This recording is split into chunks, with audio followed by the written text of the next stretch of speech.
Dobrodošli u novu pustolovinu na kanalu Lukine pustolovine. Danas ćete čuti priču o Luki i jednom vrlo posebnom zmaju.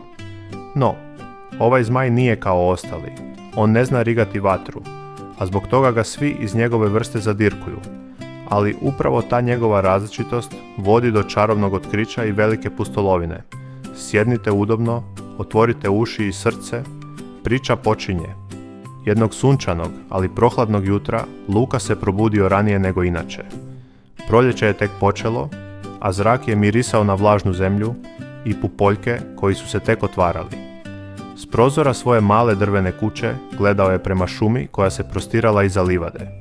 Sunčeve zrake probijale su se kroz granje, a negdje u daljini čulo se tiho žuborenje potoka. Bio je to njegov omiljeni zvuk, jer ga je podsjećao na bezbrižne dane provedene u istraživanju prirode. Te jutro, međutim, nešto je bilo drugačije. Dok je doručkovao komad svježeg kruha s medom, začuo je čudan, prigušen zvuk iz pravca šume. Nije to bio pjev ptica, ni šuštanje vjetra, nego kao da je netko tiho jecao. Luka je zastao, osluškujući. Zvuk je dolazio u pravilnim razmacima, kao da se netko trudio ne plakati naglas, ali nije mogao zadržati suze. Ostavio je kruh na stolu, navukao svoj stari, maslinasto-zeleni prsluk i potrčao preko livade. Svaki korak nosio ga je bliže šumi, a zvuk je bivao sve jasniji. Probijao se između stabala, izbjegavajući korijenje koje to je stršalo iz zemlje, dok na posljedku nije došao do jednog gustog grma. Grančice su bile isprepletene, ali iznutra je dopirao zlatnozelenkasti odsjaj, kao da unutra gori svjetlo. Polako je razmaknuo grane i zastao. Pred njim je sjedio mali zmaj. Bio je otprilike Lukine visine, s krilima koja su izgledala prevelika za njegovo tijelo, ali kao da ih nikada nije koristio. Ljuske su mu svjetlucale na suncu poput dragulja, a oči su mu bile krupne i vlažne od suza. Rep mu je ležao tromo na zemlji, a glava mu je bila pognuta. Zdravo! Oprezno je izustio Luka. Zmaj je podigao pogled, iznenađeno trepnuvši. Oh, oprosti, nisam mislio da će me itko pronaći. Što radiš ovdje? I tko si? Pitao je Luka, čučnuši kako bi im oči bile u ravnini. Zovem se Plamić, tiho je odgovorio zmaj. Ali, moje ime mi baš i ne odgovara. Zašto? Luka se nasmiješio, misleći da je ime zapravo savršeno za zmaja. Zato što ne znam rigati vatru, priznao je Plamić, spuštajući pogled. Svi zmajevi u dolini zmajeva nauče to kad napune 5 godina. Ja imam 6. Pokušavao sam 100 puta, ali ništa. Svi me zadirkuju. Jučer su mi rekli da nisam pravi zmaj. Zato sam pobjegao. Luki se srce stegnulo. To je glupost. Ti si pravi zmaj, iako ne rigaš vatru. Plamić je slegnuo ramenima. Možda, ali to ne mijenja činjenicu da sam razočarao svoju obitelj. Luka je razmišljao nekoliko trenutaka, a onda odlučno rekao: onda ćemo to promijeniti.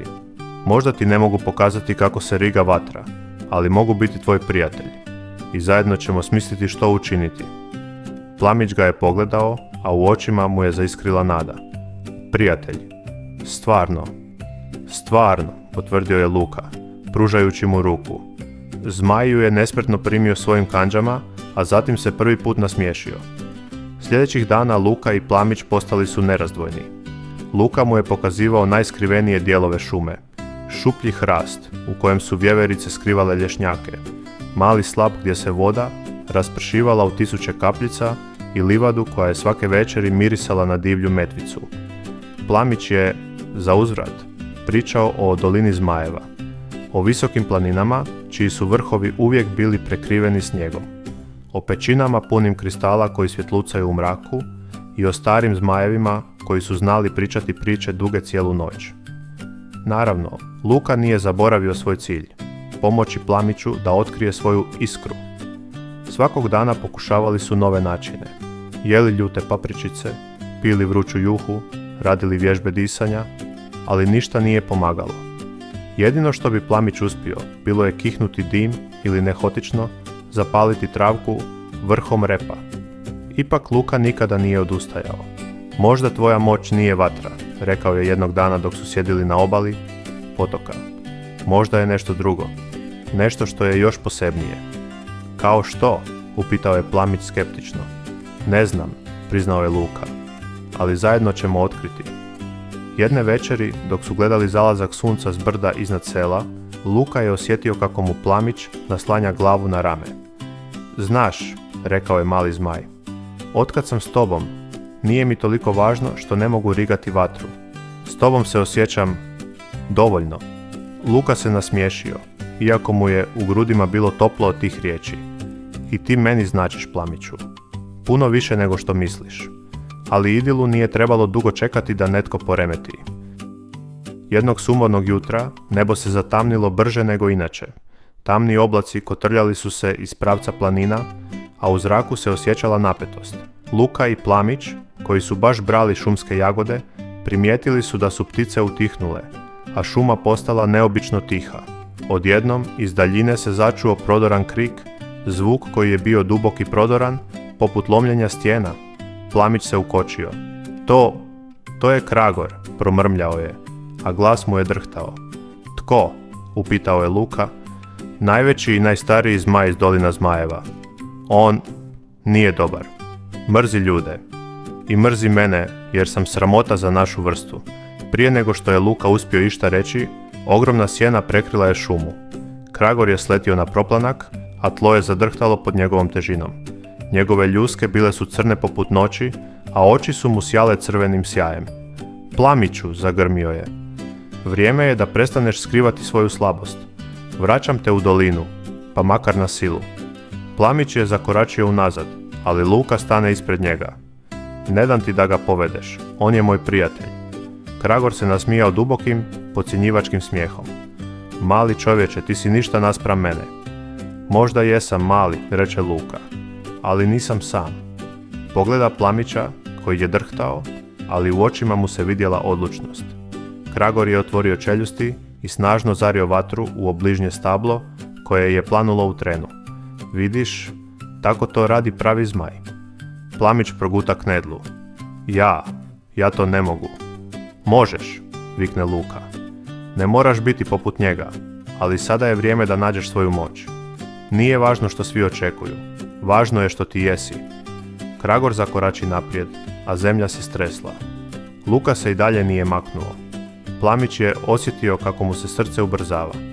Pogledao je svog prijatelja i znao da mora pokušati, makar zadnji put.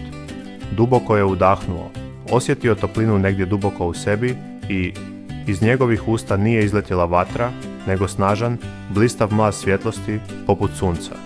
Bio je toliko jak da je zaslijepio Kragora, koji je zagrmio od bijesa i povukao se nekoliko koraka unazad. Svjetlost nije pekla poput vatre, ali bila je topla, čista i mirisala je na proljetni zrak. Sve što je dotaknula postajalo je svjetlije, a čak se i zapaljeno drvo ugasilo, vraćajući se u svoje zeleno stanje. Što je to? Promrmljao je Kragor, zaklanjajući oči. To sam ja, reče Plamić, sada uspravljen i siguran u sebe. Moja moć nije uništavati, moja moć je obnavljati. Kragor je pogledao mladića iz zmaja, a zatim, bez riječi, raširio svoja krila i uzletio prema planinama. Nakon što se sve smirilo, Luka i Plamić sjeli su na travu, još uvijek zadihani. Vidio si, rekao je Luka, osmijehujući se. Znao sam da imaš nešto posebno. Plamić se nasmiješio. Ovaj put široko i bez srama. I sve zahvaljujući tebi. Kad su se vratili u selo, ljudi su ih dočekali s radošću, a vijest o zmaju, koji umjesto vatre donosi svjetlost, brzo se proširila. Umjesto da ga ismijavaju, drugi zmajevi počeli su ga poštovati zbog njegove jedinstvenosti. A Luka? On je znao da je dobio prijatelja za cijeli život. Pouka priče.